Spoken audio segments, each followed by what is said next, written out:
Hello friends, आपका स्वागत है आपके अपने YouTube channel BEd point to point education में। फ्रेंड्स, जैसा कि हम लोग EPC 2 drama and art in education की कॉपी कैसे बनाएं इसके पहले वाले वीडियो में देख चुके हैं। अगर आपने नहीं देखा है तो मैं उस वीडियो का लिंक इसके डिस्क्रिप्शन बॉक्स में दे दूँगी, आप देख लीजिएगा। फ्रेंड्स, आज हम इस वीडियो में उसी का एक बना बनाया कॉपी देखेंगे कि किस प्रकार से कॉपी को कम्प्लीटली तैयार करते हैं। हालांकि आप लोगों ने उसमें पूरा देख लिया हुआ है, उसमें आपका लिखित में दिया हुआ है, उससे आप क्या लिखना है क्या नहीं वो देख के लिख सकते हैं। लेकिन यहाँ पे इस वीडियो में मैं एक बना बनाया कॉपी आप लोगों को दिखाऊंगी। जैसा कि आप देख रहे हैं कि इसमें भी इंडेक्सिंग पेज है। ये रहा इंडेक्सिंग पेज। फर्स्ट पेज को इंडेक्स पेज ही कहा जाता है। इस पेज पे हम अंदर के पन्नों में जो भी क्वेश्चन लिखे हुए हैं, जिनका भी आंसर है, उन क्वेश्चन को सिर्फ मेंशन कर देंगे कि अंदर में यही सब क्वेश्चन लिखा हुआ है, ताकि जब एक्सटर्नल में हमारी कॉपी को चेक करें तो उन्हें भी पता लग जाए कि अंदर के पेज में क्या क्या लिखा हुआ है। अब जैसा कि पहले भी मैं बता चुकी हूँ आपको कि अंदर लेफ़्ट एंड राइट पेज में लेफ़्ट साइड का जो पेज होता है वो ब्लैंक दिया हुआ रहता है, जिस पे कि आप राइट साइड जो भी लिखेंगे उससे रिलेटेड ड्राइंग बनाएंगे या फिर कहीं से कोई पिक्चर कट करके ही पेस्ट करेंगे। अब जैसे इधर राइट साइड में मैंने लिखा हुआ है नाटक क्या है, तो उसी से रिलेटेड लेफ़्ट साइड के पेज पे हम एक इमेज खुद से ड्रॉ किए हुए हैं नाटक के रंगमंच का। तो अब इधर रंगमंच का ड्राइंग कर देंगे, एक चित्र बनाएंगे और इधर इस क्वेश्चंस का अच्छे से डिफिनीशन देंगे। अब जैसे देखिए यहाँ पे ये नाटक किस प्रकार से होता है, तो नाटक स्टार्ट होने से पहले आप लोग देखते होंगे मूवी में कट वाला जो होता है वही यहाँ पे ड्राइंग किया हुआ है। वो भी तो एक प्रकार का नाटक ही हुआ ना, तो उसकी ड्राइंग है। और इधर फिर से उसी को डिफ़ाइन करेंगे हम राइट साइड वाले पेज पे। फ्रेंड्स, आप और भी अच्छी ड्राइंग कर सकते हैं अगर तो कीजिएगा। मेरी तो ड्राइंग अच्छी नहीं है, बट फिर भी कोशिश तो किया हुआ है कि अच्छा ही बने। खैर, अब नेक्स्ट पेज पे जैसे कि हम देखेंगे कि इसमें लेफ़्ट साइड में एक सुंदर सी पिक्चर कट करके पेस्ट किया हुआ है। यहाँ पे ये देख लीजिए, एरो लगा के नीचे मेंशन करना बहुत ज़रूरी है कि क्या चीज़ का फ़ोटो आप लगाए हो। जैसे यहाँ लिखा है नाटक का एक दृश्य, तो इससे कोई भी जो कॉपी देखे उसके समझ में आ जाए कि अच्छा इधर नाटक से रिलेटेड ही कुछ लिखा हुआ है। तो इसीलिए ये मेंशन करना बहुत ज़रूरी। सीधे इमेज बना के ड्राइंग करके या फिर कट कॉपी पेस्ट करने से काम नहीं होगा। थोड़ा सा ये सब भी कीजिएगा तो कॉपी और भी खूबसूरत दिखेगा आपका। और जितना अट्रैक्टिव कॉपी रहेगा, देखने वाले उतने इम्प्रेस होंगे और वो ना चाहते हुए भी आपको मार्क्स ज़रूर ही देंगे। अब देखिए, इधर क्वेश्चंस हैं, नाटक के उद्देश्यों का वर्णन करना है। तो फ्रेंड्स, सबसे पहले हम क्या करेंगे कि पॉइंट बाय पॉइंट में हम उसको बताएंगे और फिर उन पॉइंट्स को हम एक एक करके डिफ़ाइन करेंगे। तो इस तरह करने से आपका आंसर जो होगा बहुत ही अट्रैक्टिव लगेगा। क्योंकि मैं अपने कॉपी में ऐसे ही यूज करती हूँ, तो मैं आपको भी सजेस्ट करूँगी कि ऐसे ही आंसर लिखें। पॉइंट वाइज लिखने पे आंसर ज़्यादा अच्छा लगता है और देखने वाले भी जब एक्सटर्नल आएंगे देखेंगे तो वो भी देख के खुश होंगे कि हाँ, बच्चे को नॉलेज है, इसने पॉइंट वाइज लिखा हुआ है। तो इस तरह से देखिए कितना खूबसूरत ये लग रहा है कि हर पॉइंट को एक एक करके डील किया हुआ है।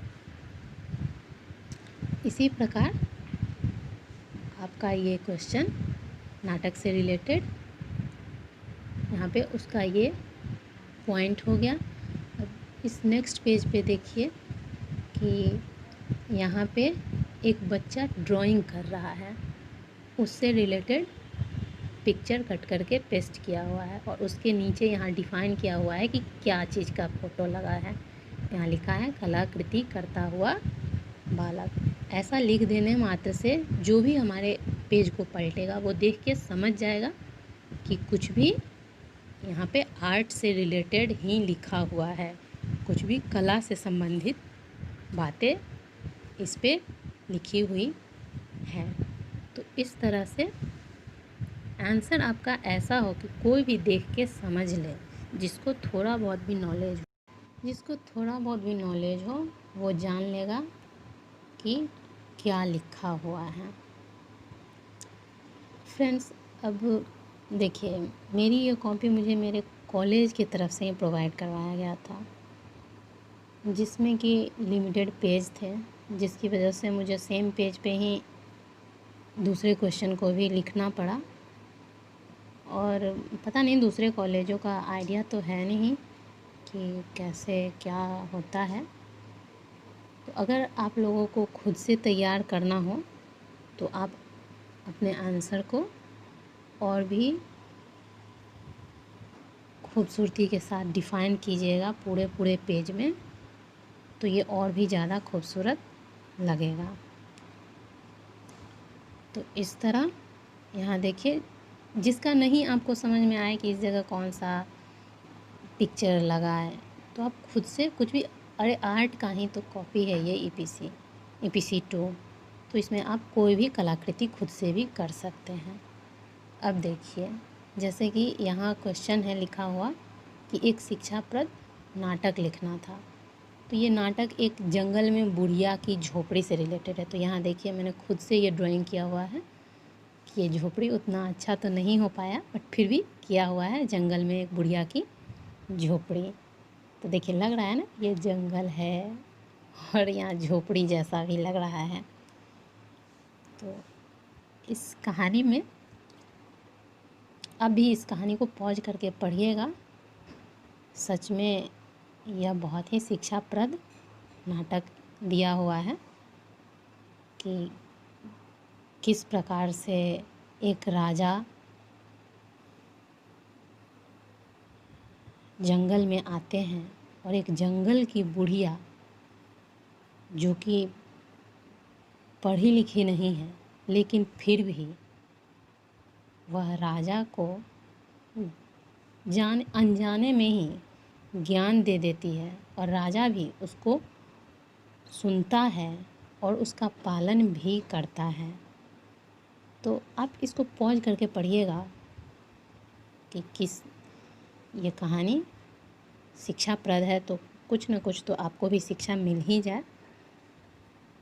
और इसका सार मैं आपको बता देती हूँ कि चाहे कोई भी हो फ्रेंड्स, आपसे ज़्यादा गुण ज्ञानी हो, कम ज्ञानी हो, बच्चा हो, बूढ़ा हो, अब किसी से भी हम ज्ञान अर्जित कर सकते हैं।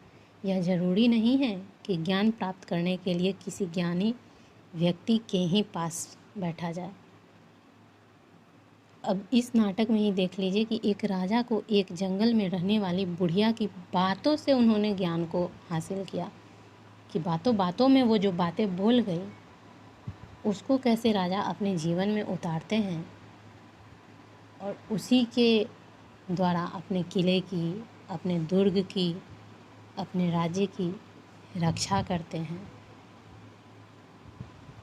और बाद में वो बुला के बुढ़िया को बताते भी हैं कि बड़ी माँ, आप ही की बातों से मुझे ये ज्ञान प्राप्त हुआ और वैसे ही करने से मैं आज इतना सफल हो पाया हूँ, अपना विजय पताका फहरा रहा हूँ। जबकि बुढ़िया का ऐसा कोई इंटेंशन नहीं होता है कि हाँ मैं ज्ञान दे रही हूँ, वो तो बस बातों बातों में बोल जाती है। तो फ्रेंड्स, ज्ञान किसी से भी अर्जित करने में हमें संकोच नहीं करना चाहिए। ज्ञान जहाँ से भी मिले उसे प्राप्त कर लेना चाहिए। अब देखिए, इसी में राजा से रिलेटेड नाटक है, तो इसमें राजा का ही चित्र लगा हुआ है। और उसको देखिए यहाँ एरो लगा के यहाँ भी मैंने मेंशन किया हुआ है कि राजा जो सेवक के साथ हैं, बात कर रहे हैं जंगल में, तो वही यहाँ पे लिखा हुआ है। और नाटक में सबसे मेन होता है कि प्रथम दृश्य, दूसरा दृश्य, ये भी चेंज कर करके बताना होता है। तो वो भी आपको यहाँ पे लिखना ज़रूरी होता है कि प्रथम दृश्य में, और उस दृश्य का सीन कैसा है ये भी यहाँ लिखना है कि किस प्रकार का सीन है। अब जैसे देखिए यहाँ इधर लिखा हुआ है राज दरबार लगा हुआ है, तो देखिए यहाँ राजा दरबार में बैठे हैं और उसको भी यहाँ एरो के द्वारा लिखा हुआ है कि महाराजा शिवाजी का राज दरबार। इसी में बुढ़िया को फिर बाद में पेश किया जाता है। तो ये सब भी आपको लिखना होगा। और फ्रेंड्स, आप भी इस वीडियो को पॉज कर करके पढ़िएगा और बताइएगा कि आपको ये कैसा लगा, ये नाटक आपको इसमें कुछ शिक्षाप्रद लगा या नहीं। और इस प्रकार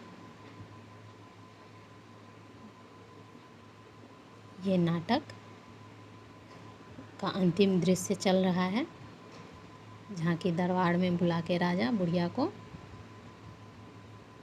सम्मानित करते हैं। और उस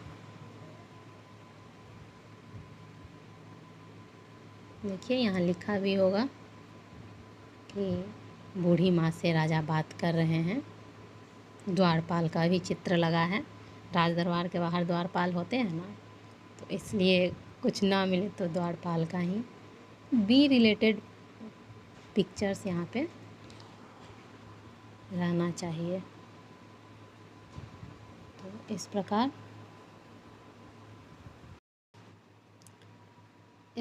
यहाँ पे यह नाटक समाप्त हुआ। और इसी के साथ APC 2 भी कंप्लीट हुआ। और अंतिम पेज पे हम ये एक ड्राइंग लाके कर देंगे। कोई भी पेज को ब्लैंक नहीं छोड़ना है, कुछ भी कलाकृति कर देना है। जब कला की ही कॉपी तैयार करेंगे तो